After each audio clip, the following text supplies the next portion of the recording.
integrales, fue coordinadora de Justicia Transicional de la Oficina del Alto Comisionado para la Paz de Colombia durante 4 años y miembro de la delegación del gobierno de la Mesa de Conversaciones en Cuba. Es abogada y politólogo de la Universidad de los Andes y tiene una maestría en Derecho de la Universidad de Harvard. Antes, Juanita fue asesora del Alto Asesor de Seguridad Nacional de Colombia, investigadora del Centro Hauser de la Escuela Kennedy de la Universidad de Harvard, asesora del viceministro de Defensa y asistente investigadora de la Fundación Ideas para la Paz. Bueno, con ese preludio, Juanita, te dejo la palabra y bueno, bienvenidos a este conversatorio.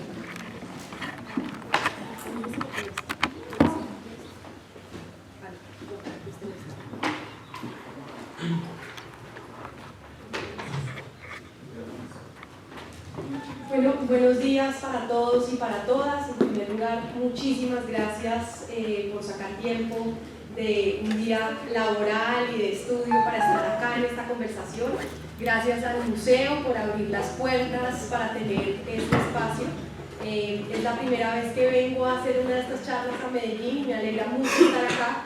Siento que realmente, en contra de lo que predecían las encuestas al inicio, veo gran interés de los paisas por los temas de paz, veo gran interés no solo por informarse, sino por estar muy activos y discutir estos temas, así que me alegra mucho estar acá y les agradezco por haber organizado este evento.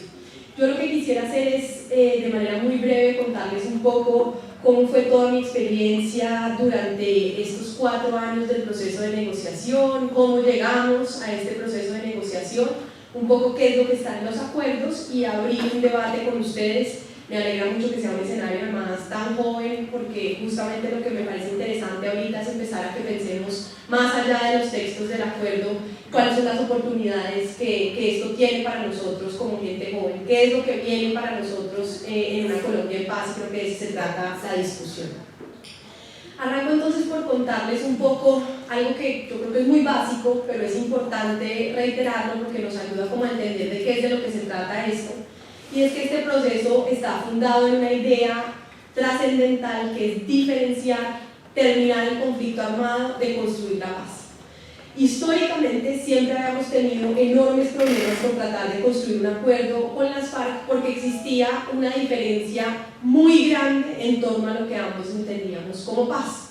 La guerrilla con una visión de paz, si se quiere, maximalista, como que uno solo logra la paz cuando hace todas las transformaciones sociales, cuando todo el mundo tiene acceso a educación, cuando todo el mundo tiene acceso a salud, y luego una visión del otro lado muy minimalista de los gobiernos históricamente, en donde la paz es simplemente el silenciamiento de los fusiles, donde se construye paz simplemente por dejar de matarlos. Y lo que hizo este proceso fue construir un puente entre esas dos visiones y tratar de encontrar cómo era que realmente podíamos generar algún concepto que permitiera conectar esas visiones. La fórmula que se encontró para conectar esas visiones fue justamente escalonar el proceso. Lo que llevamos haciendo todos estos años en Cuba fue construir unos acuerdos básicos para poder dejar de matarlos. Pero con estas 297 páginas no se construye la paz.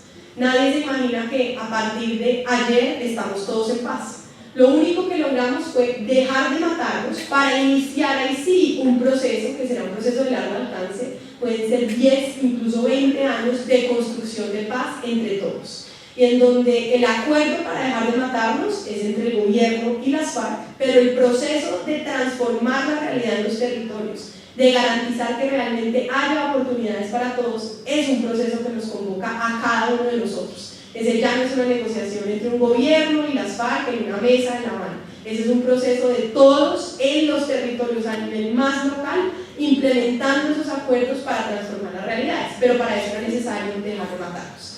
Entonces fue fundamental encontrar ese punto medio en donde la agenda lo que refleja es que no estábamos simplemente haciendo un pacto de silenciamiento de los fusiles. La gente usualmente se pregunta ¿por qué negociar con las FARC o por qué discutir con las FARC temas como el desarrollo rural o temas como la apertura de la participación democrática? Pues porque de lo que se trata justamente, insisto, es de garantizar que esa violencia no se repita. Porque de nada nos servía, que fue lo que sucedió con la desmovilización paramilitar, hacer unos acuerdos de desarme, de desmovilización, sino construíamos también unos acuerdos para transformar la realidad en esos lugares, para que luego no se vuelva un caldo de cultivo de donde resurjan nuevas violencias, como ha sucedido con las bandas criminales. Entonces, en la esencia de este proceso están las garantías de no repetición. Teníamos que acordar cómo terminar el conflicto, cómo iniciar un proceso de construcción de paz para que ese conflicto no se repita. Les cuento algunos como de las lecciones que aprendimos, en particular a partir del proceso del Caguán, pero no únicamente, también de los paramilitares, y que como que delinearon de alguna manera los principios fundamentales de este proceso. Uno trascendental, que yo creo que fue muy importante, fue la idea de que teníamos que pelear la guerra como si no hubiera negociación y negociar como si no hubiera guerra. Eso fue fundamental porque permitió proteger el proceso a lo largo de todos estos años. Nos permitió a nosotros como ciudadanos y sobre todo los más escépticos decir, bueno, si la guerrilla no está en esto en serio, si por alguna razón está haciendo uso de esta negociación para beneficiarse, como en su momento se hizo en el Caguán, pues hay una presión militar que va a garantizar que no aprovechen esto para fortalecerse, sino que realmente lo estén haciendo para realmente dejar las armas. Y de otro lado nos permitió proteger el proceso de distintos atentados. Ustedes se acordarán, en diciembre de 2014 se dio el secuestro del general Alzate, el primero y único secuestro de un militar activo que realmente en cualquier otro escenario habría podido acabar con la negociación. Recordemos que tanto el Caguán como el proceso de Caracas se caen por secuestros de distintas personas. Entonces aquí realmente hay una forma de proteger el proceso diciendo la regla es que se sigue combatiendo y por lo tanto tenemos que garantizar que el proceso no se rompa por el hecho de que hubo un atentado. Ustedes se acordarán, lo que resulta de ese proceso es la liberación del general y se preserva el proceso de paz. Otro ejemplo trascendental, no sé si recuerdan, pero en su momento, cuando ya estábamos en la fase exploratoria, el jefe del secretariado, que era Cano, es dado de baja por el gobierno nacional. Y sin embargo las FARC toman la decisión de continuar con el proceso, en una decisión que además no solo mostró que estaban comprometidos con seguir adelante en la negociación a pesar de lo que significaba para ellos la muerte de Cano, sino que además Timochenko, que había sido nombrado por Cano como el jefe del equipo negociador, toma la decisión de nombrar a quien era la persona que más se oponía dentro de las FARC al proceso, que era Iván Márquez. Lo que supuso obviamente un reto enorme cuando llegamos a iniciar la fase pública en Oslo, porque claramente Iván Márquez estaba muy lejos de lo que se venía negociando en ese momento con el médico en la fase exploratoria, alias el médico, pero fue trascendental porque nos permitió llegar al momento en el que estamos hoy, donde son unas FARC reunidas que, como lo vieron ayer, después de la 10ª conferencia, realmente pues apoyan todos en su conjunto el acuerdo. Hay todo este tema del Frente Primero, pero no sé si saben, el Frente Primero incluso fue a la 10ª conferencia, fue representado en la 10ª conferencia y en su conjunto como Frente Primero está adhiriendo a los acuerdos. Lo que habrían al parecer son entre 30 y 40 personas del Frente Primero en disidencia. Es normal usualmente en un proceso de paz, pero sí demuestra que hay realmente una gran parte de las FARC en torno a respaldar este acuerdo. Entonces ese principio de seguir combatiendo la guerra como si no hubiera negociación y de negociar como si no hubiera guerra nos garantizó que pudiéramos llegar hasta donde estamos. Otro principio fundamental que fue determinante para que llegáramos aquí fue no haber hecho despejes. Aprender la lección del Caguán, que uno no podía generar espacios del territorio donde de alguna manera no hubiera ni ley ni orden, sino que cada cual estuviera pues sometido al poder de la guerrilla, sino que realmente lleváramos un proceso serio que estuviera dedicado a poder garantizar que estábamos ahí para poner fin al conflicto armado. Y por eso haber llevado el proceso a Cuba fue muy importante. La gente ve las imágenes que fueron tan poderosas en su momento de algunos de los miembros de la guerrilla en un catamarán y la gente se imagina, no, pues es que la guerrilla estaba de paseo en Cuba. Yo les puedo contar de primera mano, a mí una de las cosas que más me sorprendió, a pesar de haber estado siempre muy en desacuerdo con la guerrilla, viviendo allá 1 año y medio, fue verlos realmente muy disciplinados. O sea, yo salía por las mañanas a hacer ejercicio y a las 6 de la mañana ellos ya iban caminando de una a otra casa a trabajar, a preparar lo que iban a decir, a garantizar que había todo un proceso técnico de elaboración de sus propuestas, insisto, en total desacuerdo en muchas cosas, pero fue un proceso de mucha disciplina. y entonces haberlo sacado a Cuba, aunque la gente puede tener la imagen de que era una vacación, que insisto era todo lo contrario, pues lo que sí logró fue que ellos no pudieran hacer uso de un territorio para de alguna manera ganar espacio, para quedarse cómodos fortaleciéndose, sino que fue una forma de presionarlos a que estábamos en Cuba para poder lograr un acuerdo. Yo creo que eso también fue muy importante y le dio mucha legitimidad al proceso a lo largo de todos estos años. Otro elemento que aprendimos fue el tema de participación. No podíamos tener, como sucedió en el Caguán, hordas de personas participando sin ninguna finalidad. Teníamos que asegurar que aquellas propuestas de la ciudadanía eran realmente propuestas sobre cómo terminar el conflicto armado, cómo construir paz, y que eran efectivas. Ustedes recordarán audiencias y audiencias públicas en el Caguán en donde no se llegaban a unos acuerdos y donde ni siquiera había claridad de una agenda acotada. Y yo creo que eso fue muy importante. No sé si saben, pero recibimos 68.000 propuestas ciudadanas. Es uno de los procesos hasta donde conocemos más amplios de participación ciudadana en un proceso de paz. Se hizo todo un proceso de sistematización y análisis cuantitativo y cualitativo de esas propuestas.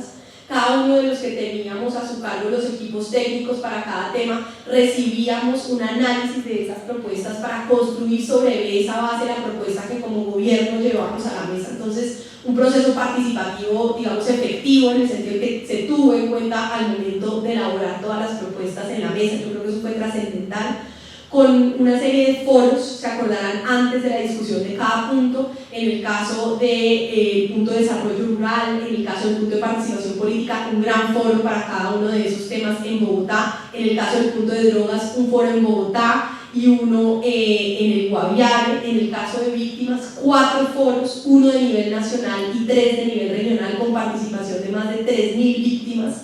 Y luego quizás el momento de mayor participación, la decisión de que no había nadie más experto en el tema de víctimas que las víctimas mismas y que había que llevarlas a La Habana a poderlas oír de manera directa. Por lo tanto, llevamos 60 víctimas en 5 audiencias. Tuvimos 5 audiencias, cada una de 12 víctimas, en donde fueron víctimas de las FARC, víctimas del paramilitarismo, víctimas de agentes del Estado, a contar su testimonio en primer lugar, pero sobre todo a exponernos las propuestas de lo que ellos consideraban que teníamos que garantizar que quedaba incluido en el acuerdo.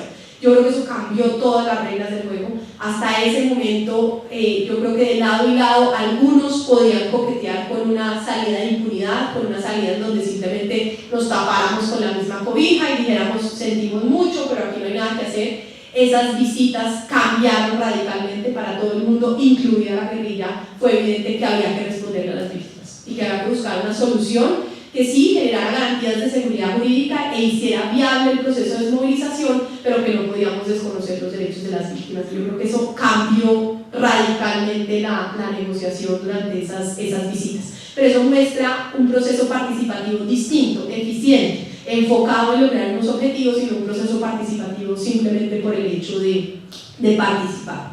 Fue un proceso que desde el inicio buscó tener una agenda acotada. No podíamos pensar, como ya lo decía, un proceso como el Caguán, que incluía temas como el desarrollo socioeconómico, temas como la estructura de las fuerzas militares, que eran temas tan grandes y tan etéreos que no íbamos a lograr nunca ponernos de acuerdo. Entonces fuimos muy, si se quiere, conservadores en decir, tienen que quedar en la agenda solo aquellos elementos que sean esenciales para terminar el conflicto armado y construir paz. Por eso la gente, y sobre todo nosotros en las ciudades, muchas veces decimos, pero ¿por qué esos temas y no otros que para mí son también importantes? ¿Por qué no hay un punto sobre el tema en general de corrupción? ¿O por qué no hay un punto en general sobre el tema, qué voy a decir yo para los ciudadanos, la movilidad? Temas que para todos son trascendentales en nuestro día a día, pero que no están directamente relacionados con conflicto armado, que no son o causas estructurales en los términos que ha usado históricamente la guerrilla, o como lo ha venido describiendo el gobierno, no son aquellas condiciones que han permitido que el conflicto se perpetúe. Entonces, ese nexo de relación con el conflicto era fundamental. Eso no quiere decir que la agenda del país ahora solo sean esos temas. Eso quiere decir que teníamos que hacer frente a esos temas, así como también tenemos que preocuparnos de otros temas que son aquellos problemas de una sociedad moderna como cualquier otra, como la inseguridad ciudadana, como la corrupción, insisto, que tenemos que enfrentarlos, pero que los tiene cualquier ciudad o cualquier sociedad que no esté en conflicto armado. En cambio teníamos unos otros problemas que son esencialmente los que quedaron en la agenda, de la que vamos a hablar ahora, que están directamente relacionados con el conflicto armado y que si no los atajábamos, si no trabajábamos en esos temas, no íbamos a poder construir paz de manera sostenible. Entonces, dejo esa breve introducción sobre algunos de los principios básicos que nos llevaron hasta este proceso para contarles justamente qué es lo que quedó en esos acuerdos, cuáles son esos puntos de la agenda y qué es lo que está en cada uno de los acuerdos. Entonces son 5 puntos sustantivos y un punto procedimental. El primer punto es el punto de desarrollo rural, el segundo punto es el punto de participación política, el tercero es fin del conflicto, que tiene todos los temas de desarme, desmovilización, reincorporación a la vida civil, garantías de seguridad. El cuarto es solución al problema de las drogas ilícitas, el quinto es víctimas, digamos, y justicia transicional si se quiere, y luego el sexto, que es procedimental, son todos los temas de seguimiento, verificación, monitoreo, refrendación. Diré algunas cosas brevemente sobre cada uno de estos puntos para que entremos en la discusión. El primer punto de desarrollo rural parte de la idea esencial de cerrar la brecha entre el campo y la ciudad. La idea básica es que para poder construir paz de manera duradera y estable, tenemos que hacer frente a esas condiciones que en el campo han sido el caldo de cultivo para que los conflictos uno tras otro se reciclen.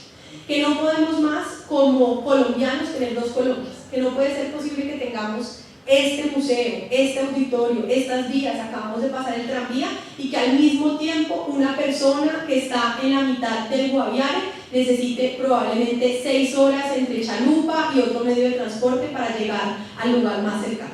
Que cerremos esa diferencia entre esas dos Colombias y que ese ciudadano que vive en una zona rural muy afectada por el conflicto armado tenga los mismos derechos que tenemos nosotros en las ciudades. La idea entonces y lo que contiene este punto son, de un lado, las medidas en términos de acceso a tierras, garantías para que campesinos que no han tenido tierra o han tenido acceso de manera insuficiente a la tierra puedan tener acceso a ella. Y para eso se crea un fondo de tierras. Mucho se ha dicho, la gente dice, no, es que eso va a ser el castrochavismo porque nos van a expropiar todas las tierras. Eso es totalmente falso. El acuerdo es muy específico. En algunos momentos les voy a ir citando páginas para que quienes no han leído el acuerdo sepan referirse a algunos puntos. La página 12 es clave, es la página donde están las fuentes del fondo de tierras. Son fuentes que existen hoy todas en nuestra legislación, de hecho existen desde los 30 y están ratificadas en la Constitución del 91, que son mecanismos existentes hoy a través de los cuales el Estado toma posesión sobre ciertas tierras por distintas razones. La primera y la que seguramente será más importante en el caso colombiano, la extinción judicial de dominio. Cuando una tierra ha sido adquirida por medios ilegales, como por ejemplo plata del narcotráfico o cuando por ejemplo se han falsificado escrituras. El Estado, a través de un proceso judicial, puede extinguir el dominio sobre esas tierras. Y esas tierras entran a este fondo de tierras que se va a distribuir para campesinos sin tierra. Uno de los elementos más importantes es que se privilegia, por ejemplo, el acceso a desplazados, que fueron desplazados pero que no tienen acceso a restitución de tierras porque ellos nunca tuvieron tierras, entonces no tienen a dónde retornar.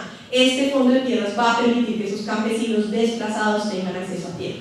Una segunda fuente del fondo de tierras es todo el tema de la recuperación de baldíos. El Estado tiene tierras que son tierras de la nación, pero que han sido ocupadas. Es tierra que no le sirve a los campesinos más que para vivir en ella, pero no le permite respaldar, por ejemplo, ningún crédito, porque no está formalizada. Entonces la idea básica, que es cómo funciona el proceso de adjudicación de baldíos, es formalizarle la propiedad a esa persona que durante años ha estado en una propiedad, pero que es una propiedad del Estado.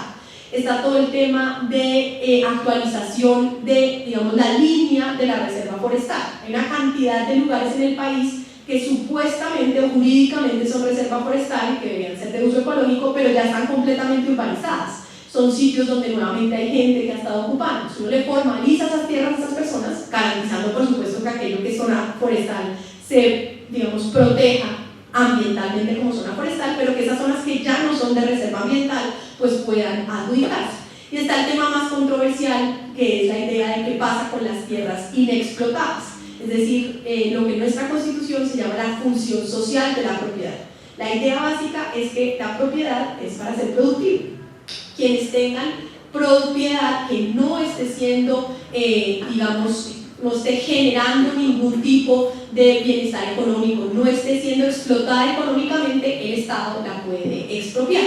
Insisto, esto existe desde los 30, ha sido desarrollado en nuestra Constitución del 91 y lo que establece la ley es que tendría que probarse 3 años de inexplotación económica para que el Estado pueda expropiar esas tierras. Eso en general no sucede en muchos casos, porque la gente que tiene tierra la está poniendo a producir. Cuando hay casos en los cuales no la está poniendo a producir, el Estado podría expropiar. Entonces, un elemento central de lo que está en el punto 1 es todo el fortalecimiento del acceso a tierra a campesinos como una medida para generar la desconcentración de la propiedad, que es muy alta en materia rural versus la concentración de la propiedad urbana. Luego hay una serie de medidas que uno pensaría que son extrañas en un acuerdo de paz, que es todo el tema de formación y actualización del catastro, que es una recomendación del Banco Mundial, de todos los del IMP, en fin, entre muchas otras organizaciones internacionales, que garantiza que sepamos de quién es la tierra, cuáles son los linderos y por lo tanto quién tiene que pagar qué impuestos por cada propiedad, que es algo que sucedió en Bolivia, en Ecuador, en Perú desde hace más de 20 años, es decir, estamos realmente atrasados frente a la región en ese tema, y que es fundamental para poder garantizar que tenemos un sistema de tributación básico donde quienes tienen propiedad pues pagan impuestos sobre la base de la propiedad que tienen. Hoy gran parte de la evasión fiscal que existe en el país es porque no tenemos suficientemente formado el catastro, sobre todo a nivel rural. Luego, dentro de ese punto hay algo que es esencial, que es garantizar que tenemos unos planes nacionales de educación, de salud, de vivienda, de infraestructura vial terciaria que van a estar focalizados a nivel territorial en las zonas más afectadas por el conflicto armado. Si se quiere, es como una especie de lógica de reparación. Planes de salud, planes de educación tenemos siempre, pero usualmente lo que nos pasa es que no nos focalizamos en las zonas rurales. Hoy, por ejemplo, no sé si saben, pero uno mira el plan de desarrollo y todavía a hoy en Colombia no hay medidas suficientemente fuertes de educación rural. Seguimos, digamos, pensando en la vieja escuela nueva y no tenemos unos elementos concretos de cómo es que vamos a generar educación en las zonas rurales en el país. Eso con este acuerdo no podría volver a pasar. Se había establecido como prioridad que esos ciudadanos colombianos tienen también iguales derechos y que tenemos que garantizar que la priorización de las políticas no puede estar únicamente fundamentada en donde hay más votos o en donde hay menos votos, que es lo que nos ha pasado en muchas de estas zonas. Como son zonas donde hay poca concentración de personas, pues hay menos interés en general de los políticos de poder llevar acceso a esas zonas, educación, salud, en fin. Entonces, garantizar que esas zonas son prioritarias está en el centro de este acuerdo. Hasta ahí a grandes rasgos el punto 1. Les cuento un poquito sobre el punto 2, que es el punto de participación política. Es un punto que su esencia es garantizar que se rompe el vínculo entre política y armas. La gente cree que ese es el punto donde está la participación política de las FARC. Eso no es cierto. Ahorita hablaremos de la participación política de las FARC. La esencia de ese punto es garantizar que transformamos la forma en la cual se hace política en el país. Es un capítulo dedicado al fortalecimiento de la veeduría ciudadana, de la participación de los ciudadanos en las decisiones que los afectan, fortalecimiento de todos los procesos de planes de desarrollo participativos, de todos los temas de presupuestos participativos, que a nivel más local participemos todos los ciudadanos en las decisiones que nos afectan. Genera una serie de mecanismos de protección para la oposición. Usualmente, y esto es algo que además desde el 91 es una promesa que ha sido incumplida, es que deberíamos haber tenido un estatuto de la oposición, que aún no tenemos. Son garantías básicas, incluso un régimen parlamentario, donde quien se opone tiene unas garantías, ¿sí? No ganan las mayorías, pero el hecho de ser minoría no le genera, digamos, imposibilidad de participar, sino que va a tener unas garantías para participar como partidos minoritarios dentro del gobierno que se está conformando. Entonces la idea es la protección, y lo que hace el acuerdo es generar una comisión entre los distintos partidos para la elaboración del estatuto de la oposición. Hay un acuerdo ahí que a mí me parece trascendental, es que no sé si ustedes saben, pero hoy un partido que no logra el umbral desaparece, porque un partido que no logra acceder a curules, por ser un partido minoritario, está bien, hay que tener un límite, hay que llegar a un número de votos mínimo para poder acceder al Senado, eso es entendible, pero al hacer eso pierde su personería jurídica, deja de existir. Es una sanción a ser un partido minoritario muy fuerte, es tanto como que mi idea es tan minoritaria que no debería existir. Y eso es muy grave en una democracia. Entonces el acuerdo corrige eso, dice tenemos que garantizar que incluso el partido más minoritario pues no debe existir como persona jurídica. Perfecto, tendrá que seguir trabajando para acceder al Congreso si no lo logró, pero no debe dejar de existir como agrupación. Eso es muy, muy importante para que esas ideas minoritarias se preserven, puedan competir y no se generen dinámicas de canalización de esas ideas a través de la violencia.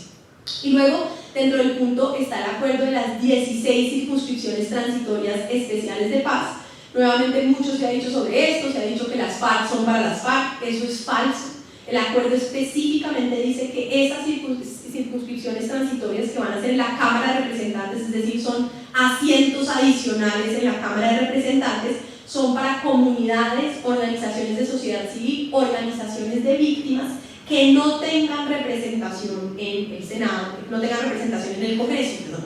Entonces, antes del acuerdo de que las FARC van a participar, pues uno diría, quizás las FARC habían podido competir por esas curules, pero hoy es imposible que compitan, porque es solo para aquellos que no vayan a tener participación en el Congreso. Entonces las FARC ni siquiera podrían ya competir o participar por ellas.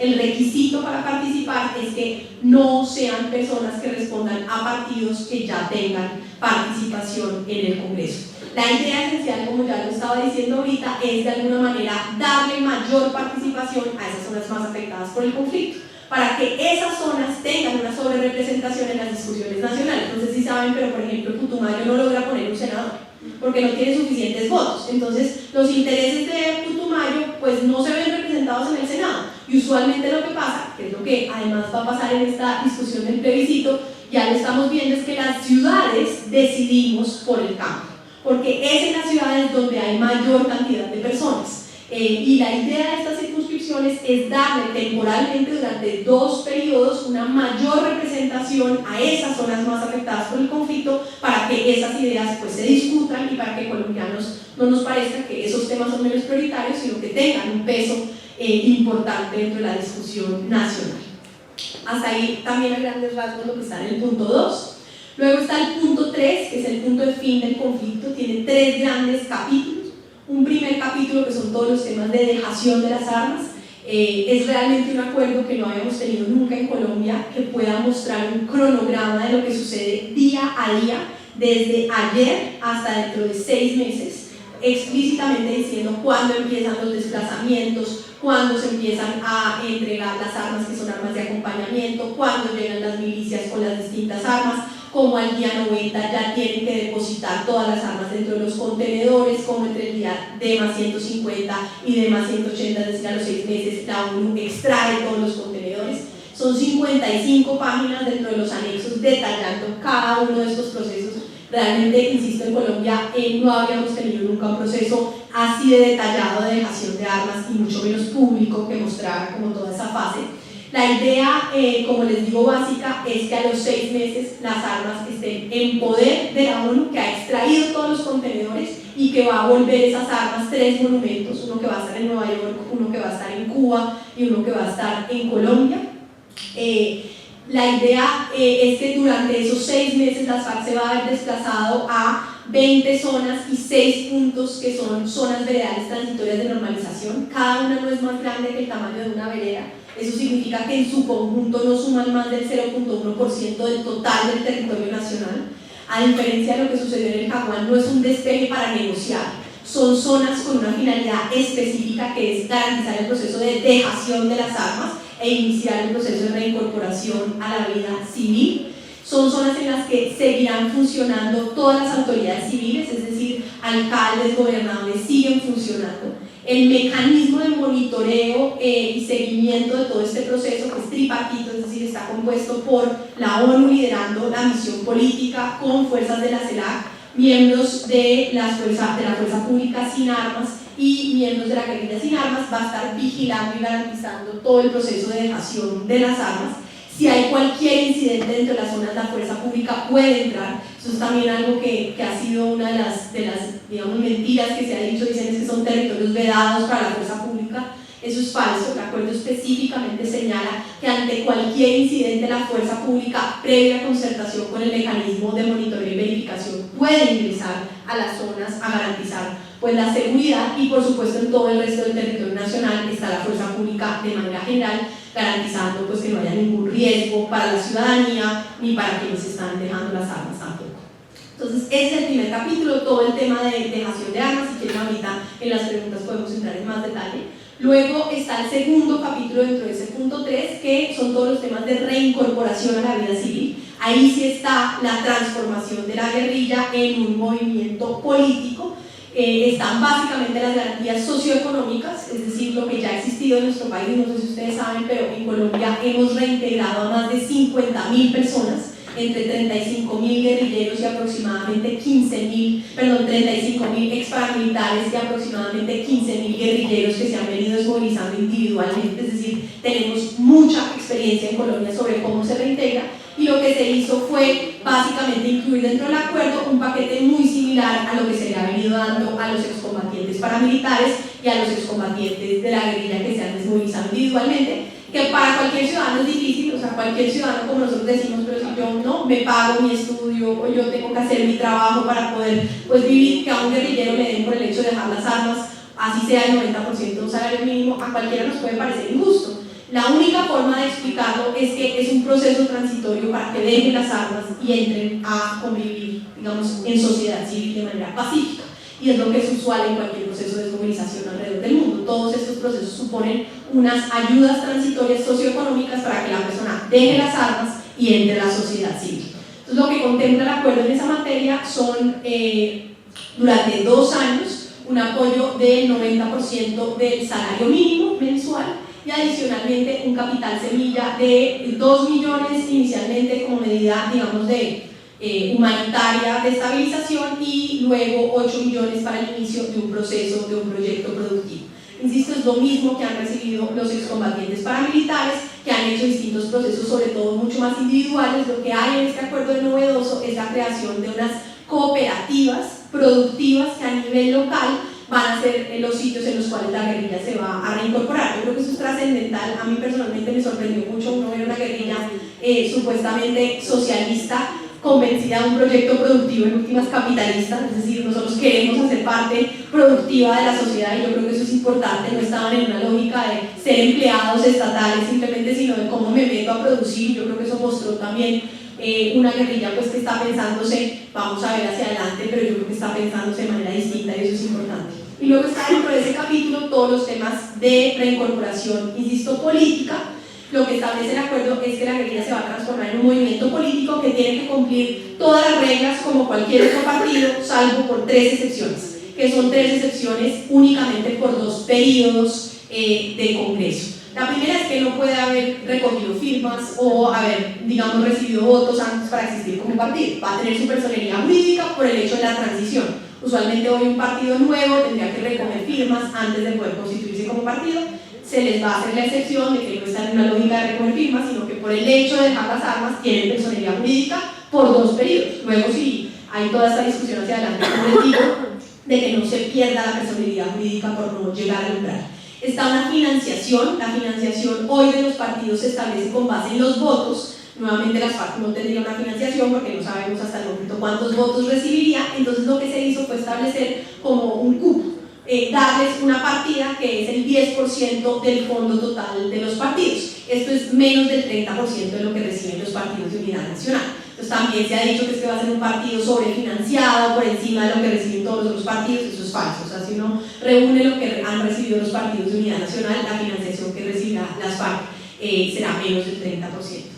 Y luego, la que ha sido más renombrada son las llamadas 10 curules, que no son 10 curules ADER, es algo novedoso en Colombia que yo creo que es muy importante, y es que ellos van a tener